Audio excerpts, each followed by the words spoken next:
हाय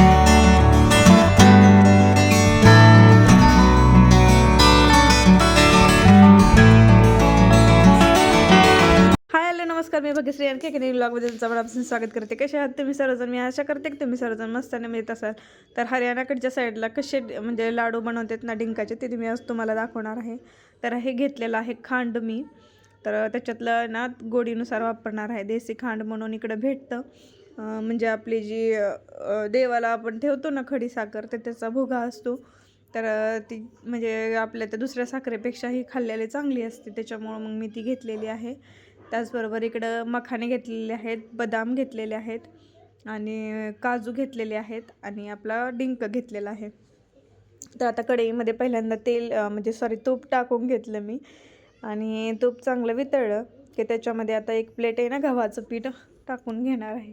पहिल्यांदा मला पण असं वाटत होतं की गव्हाच्या पिठाने कशी त्याची टेस्ट लागणार, पण खाल्ल्यानंतर तुम्हाला सांगते एकदम म्हणजे छान, तोंडात टाकले की विरघळतात आणि चव तर एकदम भारी लागते आपल्या म्हणजे लाडूची ह्या केलेल्या. तर आता हे गव्हाचं पीठ आहे ना तुपामध्ये छान असं आपल्याला त्याचा कलर बदलेपर्यंत आहे ना भाजून घ्यायचं आहे. पण म्हणजे ही लाडू खाल्ल्यानंतर ना म्हणजे असं सारखंच खाऊ वाटतं लाडू, अशी चव लागते त्याची. तुम्ही पण एकदा नक्की करून बघा. तर आहे ना आमच्या शेजारी एक राहतात ना तर हरियाणाच्या, तर त्यांच्याकडूनच मी विचारून ही रेसिपी करून घेतली. त्यांनी दिले होते लाडू, ते खाल्ल्यानंतर मला खूप आवडले होते. तर आता बघा हे गव्हाचं पीठ आहे ना छान असं कलर बदलेपर्यंत मी भाजून घेतलेलं आहे. तर ड्रायफ्रूट जे घेतलेले आहेत ना आपल्याला तूप टाकून सगळे भाजून घ्यायचे आहेत आपल्याला. आणि जास्तीत जास्त हे मेन म्हणजे ना तुपात लाडू बांधतात. हे सगळं साहित्य असं टाकायचं आणि नंतर वरतून तूप वितळून टाकायचं, नंतर लाडू बांधायचे. तर आता आपलं गव्हाचं पीठ झालेलं आहे. तर आता मी आणखीन कढईमध्ये आहे ना तूप टाकून घेतलेलं आहे आणि त्याच्यामध्ये आता म्हणजे काजू बदाम जे आहे ना तर ते पहिल्यांदा भाजून घेते. आणि काजू बदाम छान असं कलर बदलेपर्यंत थोडंसं भाजलं ना की लगेच मग आपल्याला ते पण काढून घ्यायचे.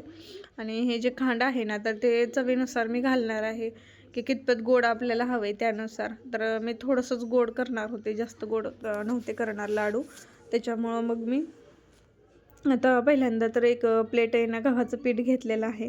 तर त्याच्यामध्ये हे बघा अशा प्रकारे आहे ना एकदम पावडर केलेली असते त्याची.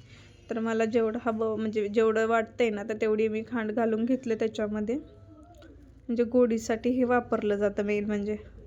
आणि थंडीच्या दिवसात आहे ना सगळे ह्याचेच लाडू बनवले जातात इकडच्या साईडला. तर UP मध्ये पण करतात आय थिंक, आणि इथं हरियाणात तर केलेच जातात हे लाडू अशा पद्धतीचे. तर आता आपलं काजू बदाम पण भाजून झालेले, ते पण आता ताटामध्ये एका साईडला काढून घेते. आणि नंतर आहे ना आपले मखाणे जे आहेत तर ते मखाणे पण तुपामध्ये आपल्याला भाजून घ्यायचेत. तिकडं काजू बदाम आपले थंड होतेत ना तोपर्यंत इकडं मखाणे पण भाजून घ्यायचे. आणि आपल्याला त्याची पावडर म्हणजे बारीक करून घ्यायचे. तुम्हाला हवं असेल तर तुम्ही कट पण करून त्यामध्ये घालू शकता, पण मी ना ते बारीक करूनच घातले कारण यशू हर्षुत्र असे ते दिसल्यानंतर ड्रायफ्रूट तर खातच नाहीत, म्हणून आहे ना मी बारीकच करून घेतलं होतं सगळं.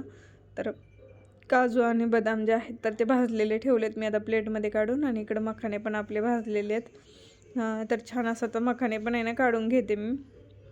आणि त्याच्यानंतर मग थोडं आपल्याला आहे ना तूप टाकायचं आणि त्या तुपामध्ये थोडंसंच डिंक टाकून आहे ना एकदम फुलेपर्यंत डिंक आपल्याला भाजून घ्यायचा आहे. जर फुलेपर्यंत नाही भाजलं तर मग दाताखाली एकदम कचकच लागणार, डिंक असं चिटकणार मग दाताला.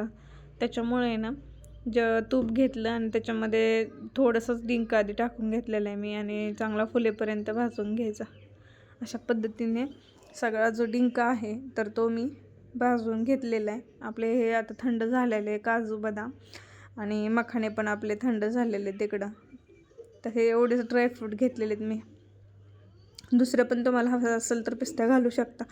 तर आता हे सगळं झाल्यानंतर आहे ना आता मिक्सरमधून काढून घेते मी पहिल्यांदा काजू बदाम आणि त्याची पावडर करून घेतली की नंतर मग मखाणे काढून घ्यायचे. आणि हे जे आपल्या ताटामध्ये गव्हाचं पीठ आणि खांड जे आहे ते, तर आता हे काढून घेतलेले सगळं मिश्रण मी ह्याच्यामध्ये. आणि नंतर थोडीशी खांड मला कमी वाटली म्हणून मी आणखीन थोडीशी खांड टाकलेली आहे आणि तूप जे आहे ते थोडंसं वितळून घेतलं होतं. तर छान असं मिक्स करून घेतलं आणि त्याचे लाडू बनवून घेतलेले आहेत आता मी इथं. आणि इकडे आहे ना असं एकदम मोठे लाडू बनवते, तर मी पण थोडेफार प्रमाणात मोठ्याच प्रमाणात आहे ना बनवलेले आहेत. तर कशी वाटली रेसिपी नक्की कमेंट करून सांगा आणि चॅनलवर नवीन असेल तर सबस्क्राईब करायला विसरू नका. भेटूया नवीन व्लॉगमध्ये. तोपर्यंत बाय बाय सर्वांना.